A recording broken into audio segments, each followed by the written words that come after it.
You're listening to Big World Network.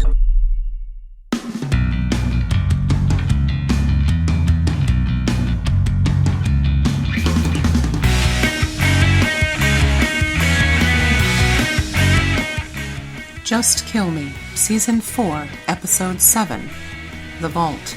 Written and read by Wendy Herman. I had expected resistance when I insisted on driving Jerry back to town, but he eagerly handed over the keys. He looked tired and much older in the early morning light, and I almost felt sorry for him. Sorry that his life had been decades of hiding and avoiding the people he loved. But then it passed, and I just wanted to get the hell out of there. I had spent the night in Jerry's storm shelter, nuclear bomb shelter more like, and I was dirty and hungry. I still had no idea what I had retrieved exactly, only that it was a manila envelope marked Freya that had taken me nearly 4 hours to locate in the dark chaos of the underground bunker, and that it couldn't possibly hold more than a few sheets of paper. It was so light I had immediately started unwinding the string to verify its contents when Jerry snatched it from my hands. He assured me that what was in the envelope would shed light on the whole mystery. Why Trevor had reprogrammed Freya and me, and why he was still manipulating us 20 years later. But he refused to open it. "In due time, my boy. Let's head back. We'll stop and get some breakfast at a little place I know, and then storm headquarters with our greatest weapon." He was grinning from ear to ear, and shaking the envelope at me as he said it. He walked around to get in the passenger side of the car, and I headed for the driver's door. "Weapon?" I inquired, wondering what the devil I had just helped the crazy old guy do. He stopped at the door and waved the envelope again. "The truth, Agent Ripley!" he exclaimed across the top of the car. "We are now armed with the truth." He hopped in the car like a kid going to get ice cream. I took a deep breath and closed my eyes. I needed to see Freya. I pictured her face in my mind and took another calming breath. All I'd had to reassure me of her safety was Trevor's word right before he threw me in the subcell. Jackass. He'd had the balls to feign concern as he tried to convince me that his intentions were good. He just kept saying, "I'm the good guy, Rip. You have to trust me." I didn't trust anyone but Freya, and I had to get back to her. But my Technicolor yawn the night before had left me feeling lightheaded, dehydrated, and famished, and pulling an all-nighter with my would-be father-in-law wasn't helping either. I needed caffeine and food first. I would have to indulge Jerry a bit longer, but once we were back at headquarters, I was taking charge. I got in behind the wheel and sped out of Garrity almost as fast as I'd done the first time when there had been an inferno behind me. We ate at a trucker dive in the middle of nowhere that served the best veggie omelet I'd ever had, and then I took a quick shower in the truck stop, buying a toothbrush and deodorant so I would feel human again. Then we hit the road. Jerry dozed off about an hour later, after we had emerged from the other side of the city, and we were sitting in a long line of cars waiting for a train to pass. I put the car in park when the train slowed to a near stop, and I still couldn't see the end. I sat back against the seat and took a deep breath, blowing it out my mouth with frustration. It seemed the universe was against me getting back to Freya. I glanced over at Jerry, and he was fast asleep, clutching the envelope to his chest. I reached over slowly and grasped the edge of the envelope and tugged gently. Jerry suddenly stirred and readjusted, forgetting the envelope in his dream state, and released it. I pulled it free quickly and smoothly, and stared at it for a moment. I checked the train. It had stopped completely, and several cars were giving up their spot in line in the hopes of finding a way around. I pulled up as those of us committed to waiting it out filled in the empty spaces. I put the car in park again and returned my attention to the envelope that Jerry swore would solve all my problems. I scoffed at the thought. I unwound the string and opened the flap, peering in. There was a single, solitary piece of paper inside. I glanced at Jerry and then slid the paper out as quietly as I could. Although there was a noisy train and cars honking continuously, I was sure Jerry would hear the paper as if it were gunfire over the din outside. I freed the paper and laid the envelope on my lap. I stared at the document in my hand until the information printed on it began to blur. I had no idea what I was looking at.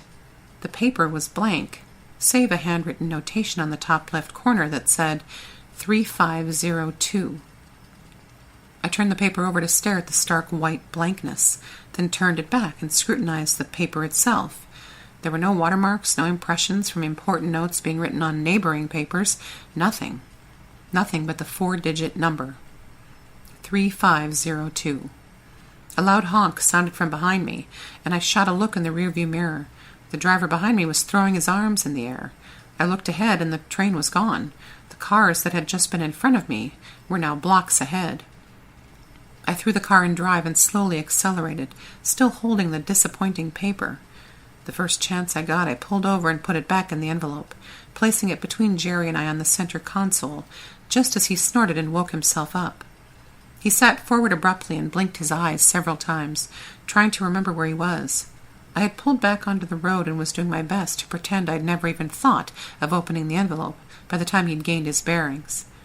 He suddenly looked around frantically, I assumed looking for his precious weapon of truth, and gave a huge sigh of relief when he found it next to him on the console. He picked up the envelope and slid it into the pocket of his door, out of my reach. Then he rubbed his eyes a few times and looked out the front windshield as if searching for something. "Where are we?" he asked. "About 20 minutes from headquarters." He relaxed a little, so I dared ask, "What exactly do you think is in that envelope that will help us?" He gave me a sideways glance and smiled. "It's the answers to all your questions, young man," he assured me, clearly believing what he was saying. "You don't have any idea what's in there, do you?" I guessed. He was way too confident, almost cocky. "No, but you do, or you did." He grinned at me mysteriously, raising his eyebrows. "What are you talking about, old man?" I asked, frustrated with the whole situation. I shook my head and turned back to the road. We didn't speak for the remainder of the drive.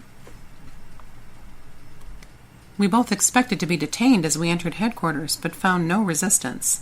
Jerry produced his platinum card, but before he could swipe it, the guard waved us through.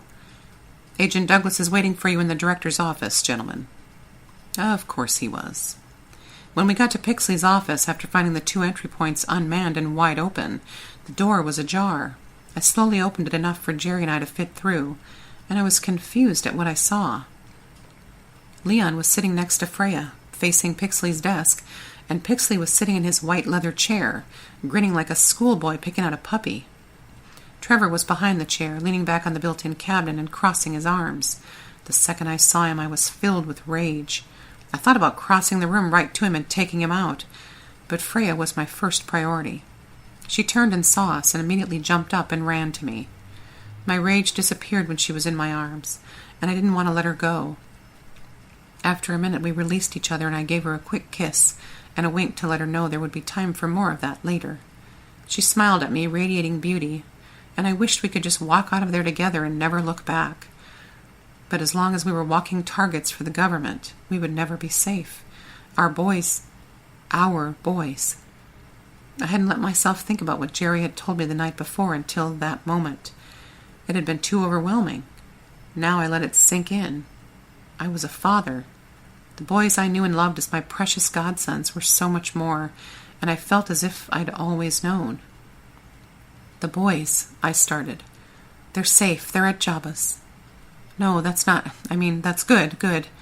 I knew you'd think of it. I told Jabba you. I know. But that's not what I was going to. I know." I stopped stammering and gazed into her eyes. She knew. I kissed her again, longer and sweeter this time, and suddenly felt like everything was going to be okay. I glanced up at Trevor, and he was smiling at me like he used to when we were friends. Then I remembered it had all been a charade. I scowled at him and stepped in front of Freya protectively. "You won't get away with this, Trevor." Trevor stood upright and started to speak, but Pixley held up his hand to stop him. I turned my attention to the director, feeling my breath quicken. "Agent Ripley, we have a lot to discuss," he said calmly. "Have a seat." I hesitated, but then sat where Freya had been sitting when I entered, next to Leon. I gave him a disappointed stare. "You too?" "Dude, I'm really sorry, but it's not what you think." "I'm sure it's not," I replied sarcastically. Before he could say anything else, I turned back to Pixley, who was now looking at Jerry. I'd forgotten Jerry was still there. I spun in my seat, and Jerry was still standing back by the door, clutching the manila envelope like a security blanket. He regarded Pixley warily. "Mr. McKenna, the envelope, please." Pixley's tone was gentle but authoritative. Jerry didn't move. "I assure you, Mr. McKenna, we're all working toward the same goal here," Pixley coaxed. We all want to keep Agent Ripley and your daughter safe." He was so sincere I was having trouble not believing him myself. "Jerry," I pleaded, "go ahead. We don't have much of a choice." Jerry glanced at me and then stepped forward. Slowly he approached Pixley's desk. I half expected Trevor to tackle him to the ground, but no one else moved. The whole room seemed to be in slow motion. An eternity later, Jerry stopped at the desk and held out the envelope. Pixley squinted at him and then carefully took the packet from him. Jerry backed away, his eyes wide, until he ran into one of the chairs lining the side wall. He slumped down in the nearest one, defeated. Pixley opened the flap and slid the single piece of paper out. We all watched in anticipation, until I remembered I already knew what was on it. "It's just a number," I started, but trailed off, not knowing what else to say. Pixley raised the paper above his head and Trevor took it. He stared at it for a second, then his eyes grew wide. He nodded and headed for the door, but then stopped and looked at me. "Rip," he said, "come with me." "I don't think so," I replied, not having any intention of leaving Freya again. "Freya can come too," he said, as if reading my thoughts. I liked those odds, 2 against 1 if he tried anything. I cocked my head at Freya and she shrugged, then stood. I guess we were going Wait, where the hell were we going? "Where are we going?" "To the basement, to the personal vaults." He held up the paper for me to see. "Vault number 3502. "How do you know it's a vault number?" I asked. "Because you told me that's what it was," Jerry piped in from the wall. We all turned to him. "What?" I demanded. He chuckled, running his fingers through his dirty gray hair. He looked exhausted and old now. "You told me it was a vault number 20 years ago, right after you wrote it and told me to keep it safe."